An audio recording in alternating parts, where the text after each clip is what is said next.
बिस्मिल्लाहिर्रहमानिर्रहीम। अस्सलाम वालेकुम दोस्तों। फ़िलिस्तीन में बैतुल मक़दिस की तामीर किसने की? कहते हैं कि हज़रत सुलेमान हज़रत दाऊद की उस बीबी से पैदा हुए पहले औरिया की बीबी या मंगेतर थी। हज़रत सुलेमान की पेशानी से बुजुर्गी और अबदाई की निशानियां बचपन ही से जाहिर थी। कम उम्री में ही अजीब व गरीब बातें उनसे जाहिर होती थी। हैरत की बात यह है कि हज़रत दाऊद उनके बचपन ही में बड़े बड़े कामों में उनसे सलाह मशवरा करते थे। मिसाल के तौर पर उस किस्सों को लीजिए जो कुरान में भी बयान हुआ है। जो आदमी थे यूहन्ना और एलिया। यूहन्ना की बकरियों ने एलिया का खेत खा लिया। मुकदमा हज़रत दाऊद के सामने पेश हुआ। खेत के नुकसान की कीमत का अंदाजा किया गया। वही कीमत तमाम बकरियों की समझी गई। हज़रत दाऊद ने यूहन्ना की तमाम बकरियां ऐलान को दिला दी। यूहन्ना अदालत से रोता हुआ बाहर निकला। हज़रत सुलेमान को जब मालूम हुआ हज़रत दाऊद ने इस तरह फैसला किया तो उन्होंने फरमाया कि जनाब बहुत अच्छा इंसाफ किया है, लेकिन अगर मुझको इस मुकदमे में फ़ैसला करने का हुक्म दे दो तो मैं ऐसा फ़ैसला करता कि दोनों फरीक राजी हो जाते। हज़रत दाऊद को जब यह खबर पहुंची तो अपने बेटे को बुलाकर पूछा, तुम इस मामले में क्या फ़ैसला करते?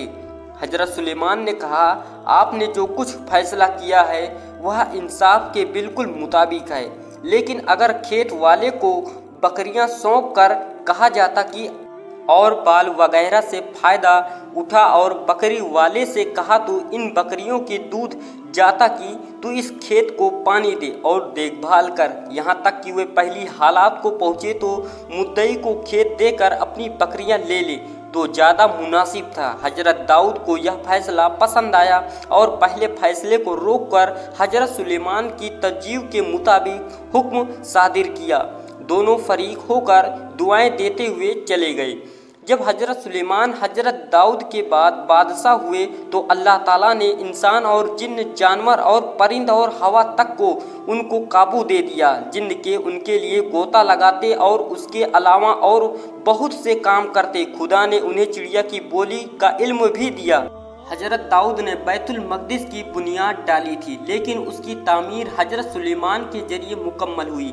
हज़रत सुलेमान ने अपनी बादशाहत के ज़माने में बड़े बड़े कारीगरों और फ़नकारों को जमा किया और एक शहर की बुनियाद डाली।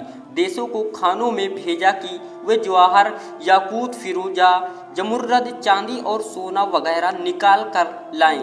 कुछ जिनों को भेजा गया कि दरिया में गोता लगाकर मोती निकाले। एक फ़ौज पत्थर लगाने के लिए मुकर्रर की गई। जब सामान इकट्ठा हो गया तब संगत रासों में सफ़ेद, हरे और पीले पत्थर मुनासिब तरतीब से लगाकर मस्जिद की चार दीवारी तैयार की और उसके खंभे निहायत साफ पत्थरों से खड़े किए गए। छत को मोती और आबदार जवाहर से सजाया गया, जिसकी वजह से रात में भी इबादत खाने के अंदर रोशनी रहती थी। शहर की बुनियाद में सफ़ेद पत्थर इस्तेमाल किए गए और 12 बुजुर्ग बनाए गए। जब इबादत खाना तैयार हो गया तब हज़रत सुलेमान ने बनी इज़राइल के अच्छे और बुजुर्ग लोगों को हुक्म दिया कि यह घर खास अल्लाह के लिए बना है। यह हमेशा आलिमों और वलियों से आबाद रहे।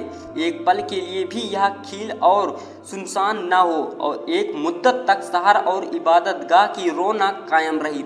लेकिन जब वक्त नस्र से मुल्क शाम पर हमला किया तो उसने इस शहर को वीरान कर डाला। मोती और जवाहर मस्जिद से उखाड़कर अपने यहाँ ले गया। हज़रत सुलेमान बड़ी शान के साथ अदालत करते थे। आप दिन ढलने तक अदालत में रहते और इसके बाद दीवाने मुहल्ला में तशरीफ़ ले जाते। आपके बावर्ची खाने में 700 गाड़ी आटे की रोटी और उसी के मुताबिक रंग बिरंग के सालन पकते और लोगों को खाना खिलाया जाता। और ख़ुद हज़रत सुलेमान का हाल यह था कि जंबील थैला बनाकर बेचते और जौ की रोटी गरीबों के साथ बैठकर खाते। दोस्तों वीडियो अच्छी लगे तो लाइक करें, चैनल को सब्सक्राइब